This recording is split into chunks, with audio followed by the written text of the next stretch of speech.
Hello students, welcome to my classroom again, and in this video I'm going to talk about another question for AZMerit test prep, and we are going to take a look at this question here from the same workbook that I shared in my last video about AZMerit. The question here is talking about exponential growth or decay, and as we read the question, I hope you agree with me. Let's see what's going on in the question. A scientist is studying wildlife. She estimates the population of bats in her state to be 270,000. She predicts the population to grow at an average annual rate of 2.9% per year.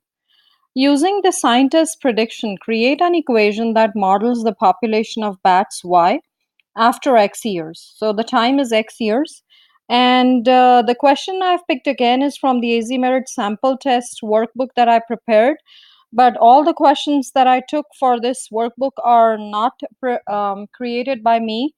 They're just copied, pasted from different sample tests all over US. And these are the sample tests from the actual test that you have to take in every state at the end of the year test. So with that taken care of, the disclaimer out of the way, we will take a look at again the original amount of bats is 270,000. Now it's going to grow at a rate. So it's growing at a certain rate. Is the population growing at a given rate that is given to us? So it's 2.9%. And that is what we need to change to decimal. The scientist's prediction, we have to just create an equation. So here we are not creating or actually solving the question. We have to just create like an equation of y equals mx plus b, or whatever is going on, and we are done. They're not asking us, okay, what is the population after 5 years, so on and so forth. Now for exponentially growth or decay, remember in my exponential growth or decay formula, I will also paste the link in my description section of exponential growth or decay functions, where I'm deeply explaining this concept. But here you just need this formula. But in case you need more help on that, the link will be in description section. So feel free to go ahead with that link and study that too. So we are going to use this, where A is the original amount, B is the rate at which the amount is increasing, and X is the amount of time we are actually looking at it. So we will also have to change our 2.9%. Anything percent is out of 100 basically. So we put 100 under it. We cannot use the percent. We have to change it to decimal. That is something you have to remember here. So dividing by 100 is really easy. How is it easy? Let's see. We have a decimal here. We move it 2 places left. How many zeros are there? 1, 2.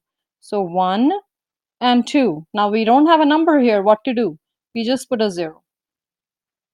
So now the rate is 0.029 as a decimal, and it's 2.9%.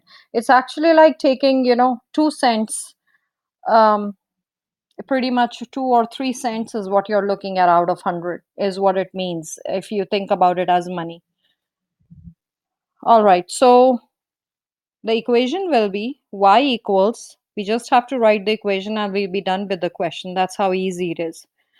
Now the original amount, or the original population of the bats, 270,000, comes first.